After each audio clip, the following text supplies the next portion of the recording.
जो खड़े और बैठे और लेटे हर हाल में अल्लाह को याद करते और आसमान और जमीन की पैदाइश में गौर करते और कहते हैं कि ऐ परवरदिगार, तूने इस कायनात को बेफायदा नहीं पैदा किया, तू पाक है, तू क़यामत के दिन हमें दोज़ख के अजाब से बचाइयो।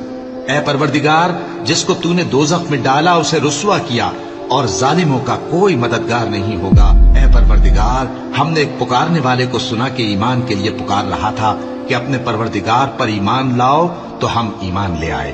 सो ऐ परवरदिगार, हमारे गुनाह मुआफ फरमा और हमारी बुराइयों को हमसे दूर कर दे और हमको दुनिया से नेक बंदों के साथ उठाइयो। ऐ परवरदिगार, तूने जिन जिन चीजों के हमसे अपने पैगंबरों के वास्ते से वादे किए हैं वो हमें अता फरमा और क़यामत के दिन हमें रुस्वा न कीजियो। कुछ शक नहीं कि तू खिलाफ वादा नहीं करेगा। तो उनके परवरदिगार ने उनकी दुआ कबूल कर ली और फरमाया कि मैं किसी अमल करने वाले